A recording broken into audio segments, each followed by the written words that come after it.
एक जो पॉलिटिशियन होता है जी उसका पढ़ा लिखा होना कितना जरूरी है? पूरे 5 साल आपको भुगतना पड़ेगा। नु कहते हैं पॉलिटिक्स में बहुत ज्यादा वादे करने पड़ते हैं। नहीं, ये वादे हम नहीं करते। पार्टी भी चाहती है कि हम कभी ना हारे, इसलिए जीतने वाले कैंडिडेट को ही टिकट देती है। और जुगाड़ तो बहुत लगते होंगे इसमें।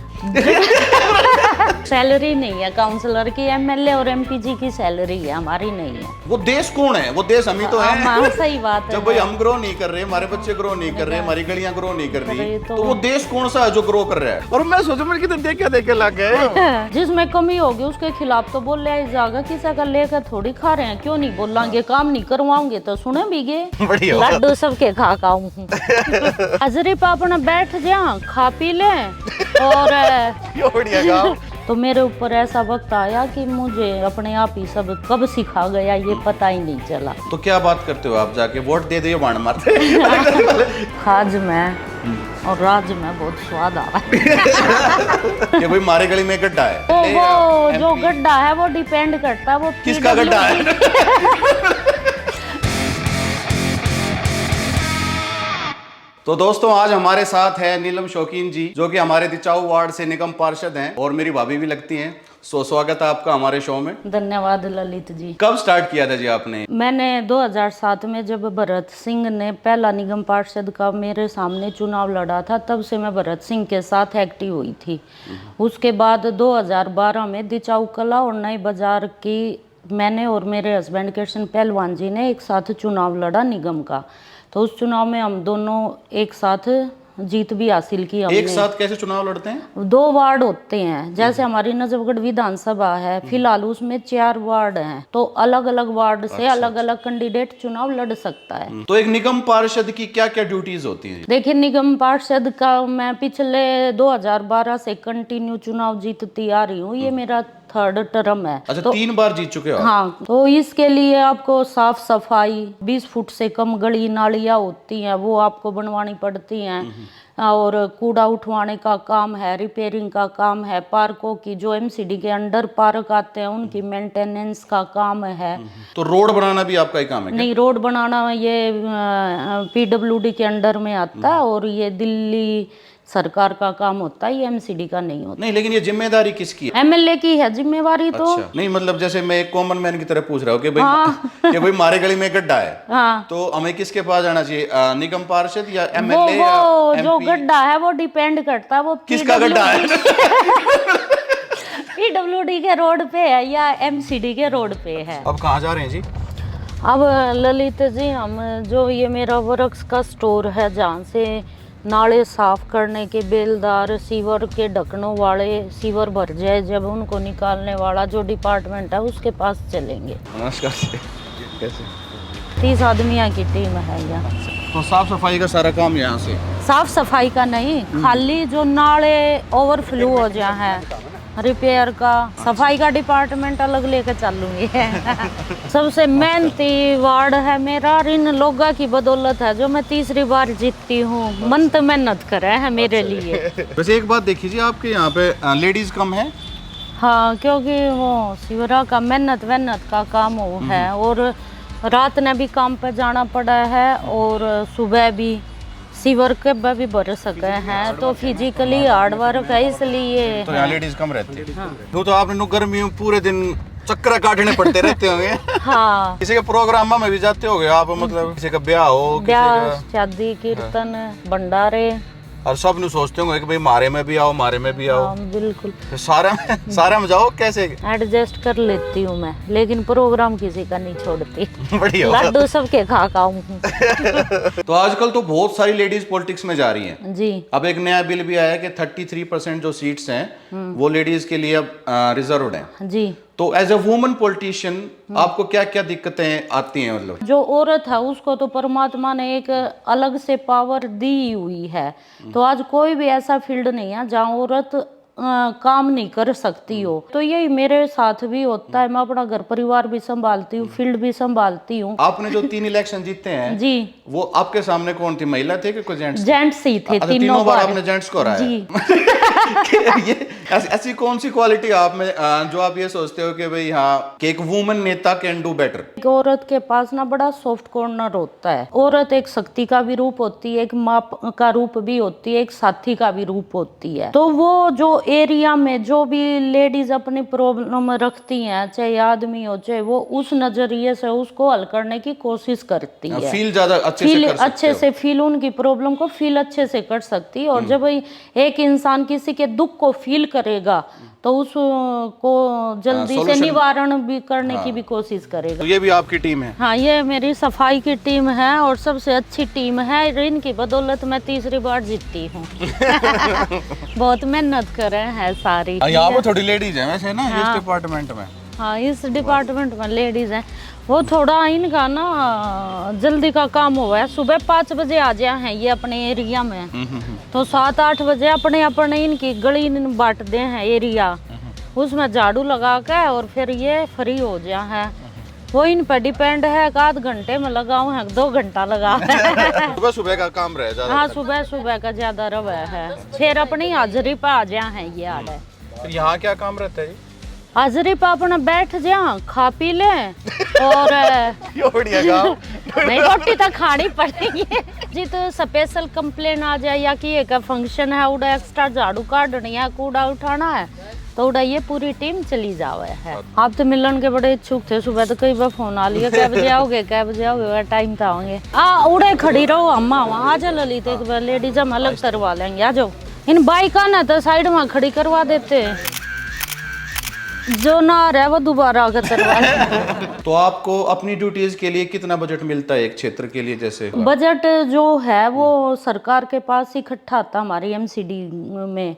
जैसे 100 करोड़ आ गया, एज ए एग्जाम्पल 200 आ गया, तो जितने काउंसलर होते हैं उन काउंसलरों के अकॉर्डिंग, वर्क के अकॉर्डिंग। अब जैसे गांव है, गांव में बजट ज्यादा मिलता है। अच्छा, कोई फिक्स्ड नहीं होता? फिक्स नहीं होता कि आपको 2 लाख मिलेंगे, 10 लाख मिलेंगे। अच्छा, मतलब कैश बजट नहीं मिलता, फाइला में मिल रहा है। कदे न्यू सोचा को कैश आ गया, कैश नहीं मिलता है। नहीं, वो तो कैश तो कहीं भी ना मिलता। मतलब सरकारी नौकरी है ना ये एक तरीके से। तो हाँ, मतलब हमारी सरकारी नौकरी नहीं होती, हमारा हर 5 साल में चुनाव होता है और हमें कोई तनख्वाह नहीं मिलती। नहीं, सैलरी नहीं होती? नहीं, काउंसलर की कोई सैलरी नहीं है। तो फिर कैसे?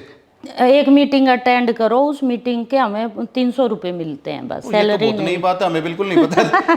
कोई सैलरी नहीं है फिक्स? सैलरी नहीं है काउंसलर की, एमएलए और एमपीजी की सैलरी है, हमारी नहीं है। यहाँ कितना टाइम स्पेंड करोगे आप? यहाँ मेरा सुबह 9 से 12-1 बजे तक पब्लिक डीलिंग होती है और पब्लिक आने के ऊपर बात होती है। 2 बजे तक भी आती है कभी कभी, जब वर्किंग डे होता है तो 11 बजे भी नहीं आती। अच्छा, यहाँ बैठ के आप जो पब्लिक की वार्ड की जो प्रॉब्लम्स हैं उन सब का समाधान करते हैं। अच्छा, यहाँ बैठ के मीटिंग वगैरह? ये ऑफिस है मेरा, वो मीटिंग रूम है। नमस्ते, कैसे हो? राजनीति माड़ा का भी थोड़ा बोल रहे हैं, ज्यादा रोल है ना, बहुत यूज होती है। मेरी नानी कया करते खाज में और राज में बहुत स्वाद आ रहा है। एक जो पॉलिटिशियन होता है जी, उसका पढ़ा लिखा होना कितना जरूरी है? देखिए, एक पॉलिटिशियन का पढ़ा लिखा होना बहुत जरूरी है, क्योंकि शिक्षा का कोई मोल नहीं होता। जो नेता नहीं पढ़ रहे वो अपने लिए अच्छी पीए भी रखते हैं, लेकिन एक खुद का पढ़ा लिखा होना बहुत जरूरी है, ताकि उस चीज को हम आंक सके कि क्या फाइल में ठीक है, क्या गलत में है, तो हमें दूसरों पे डिपेंड रहना नहीं पड़ेगा। मतलब मेरा तो नहीं मानना है, एक छोटा मोटा टेस्ट तो धरे देना चाहिए फिर। हाँ, ये बिल्कुल इस बात में मैं सहमत हूँ। जिसकी डिग्री होगी वो ही लड़ा। मतलब कई लोगों की ये फीलिंग रहती है हमारे जैसों की कि भाई हमने तो पीएचडी करी, हमने तो आईएएस आईपीएस क्लियर करा, फिर भी कोई एक अनपढ़ नेता आगे हमारे ऊपर बैठा है जी। तो फिर पढ़ाई लिखाई का फायदा क्या? देखो, ये तो बहुत बड़े समाज की बात होगी, इसमें बदलाव एकदम तो आ नहीं सकता। हाँ। वो तो कानून बने और बंदा एक्टिव होगा तभी हम बदलाव की सोच सकते हैं। लेकिन कोई भी माँ बाप ये नहीं चाहेगा कि भाई हमारा बालक स्कूल ना जाओ, पढ़े लिखे ना, सीधा या तो पॉलिटिक्स में चला जा या स्पोर्ट्स में चला जा। नहीं, ऐसे माँ बाप कौन सोचता? कोई नहीं सोचता ना। ये तो सब मेहनत करेंगे कि हमारा बालक अच्छा पढ़ा लिखा है। स्पोर्ट्स में भी पढ़ाई जरूरी है, पॉलिटिशियन में भी पढ़ाई जरूरी है। किस फील्ड में आप चले जाओ, एयरपोर्ट पर चले जाओ, उड़ा तो आधी हिंदी भी समझ में ना आती, उड़ा भी पढ़ाई जरूरी है। सबसे अच्छी फीलिंग कौन सी है एक पॉलिटिशियन की, कि भाई पावर या फिर काम करने वाली, कि भाई मैं लोगों की प्रॉब्लम सॉल्व कर रहा हूँ, या नू अच्छा लगता होगा कि भाई मैं लीडर हूँ? मैं देखो किसी की नहीं बता सकती, मैं अपनी बताऊँ। मेरे अकॉर्डिंग सबसे अच्छी संतुष्टि जब मिल रहा है जब लोग आपके मुंह पर यूं कहो कि हमने काम बताया था और नीलम ने काम करवा दिया है। ये कहाँ पर आगे जी अभी? ये मेरे वार्ड का हेल्थ सेंटर है और इसमें जो मेरे वार्ड में मलेरिया की, डेंगू की दवाइयाँ का बारिश वाले मौसम में जो छिड़काव डिपार्टमेंट हो है उनकी हाजिरी यहाँ लगती है। घर घर जाकर पानी की टंकी चेक करना, गली नाली चेक करना कि कोई मच्छर तो नहीं है, सब इनका काम है। ये देखे हैं पूरे वार्ड ने। ये इंस्पेक्टर हैं सुलेख यादव है। और मैं सोचा मैंने किधर देख के लग गए हो? जो मेरी गैल पट रहे हो मतलब इसमें रोमान सिंह हम कट्टे पट्टे करते क्लासमेट भी मिलवा दिए एनर्जी है। गाड़ी में रख ले आके ले भाई, हैप्पी बर्थडे, भगवान तना खुश रखे, लंबी आयु दे।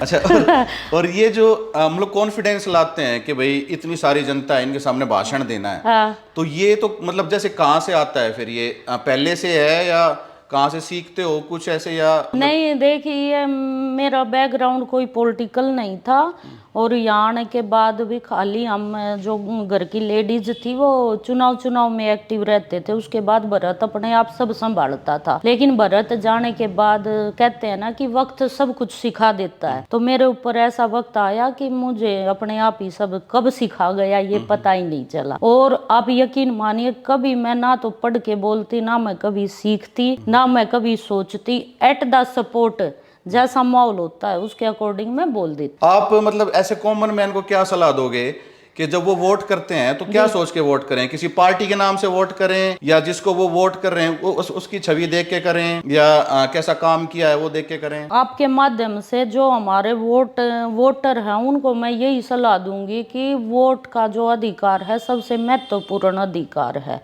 अपनी वोट हमेशा सोच समझकर उस नेता को डालें जो आपके बच्चे के भविष्य के लिए, आपके समाज के भविष्य के लिए हमेशा आप लोगों के बीच में रहे और अपने देश का, अपने राष्ट्र का भला सोचे। लेकिन बहुत बार ये होता है कि भाई किसी एक पार्टी की हवा आती है जी, जो भी मेन पार्टीज होती है ना, किसी टाइम किसी की हवा आती है, किस टाइम किसी की हवा आती है, तो वोटर ये नहीं देखता कि मैं वोट किसको दे रहा हूँ, बस ऊपर वाला जो होता है, जो पार्टी का जो नेता होता है उसको देख के बहुत सारे वोटर वोट करते चले जाते हैं। जी देखिए ललित जी, उम्मीद पे दुनिया कायम होती है। अब आपकी एक गली नहीं बनेगी, 5 साल आप नहीं बनेगी सपोज करो, तो आप तो अगले नेता को सोचोगे इसने तो बना ही नहीं, अगले ने देख लिया, हाँ, फिर वह भी ना बनती, फिर अगले ने देख लिया, हाँ। मेरा ये पर्सनली मानना है जब हम वोट करें तो ये देखिए कौन हमारे बच्चे के भविष्य के लिए और हमारे जो समाज के लिए अच्छा काम कर रहा है उसको हम लोग वोट दें जी। क्योंकि अगर हम एक नेता को देख के वोट दें, चाहे वो कोई भी हो, किसी भी पार्टी का जी हो, जी बिल्कुल,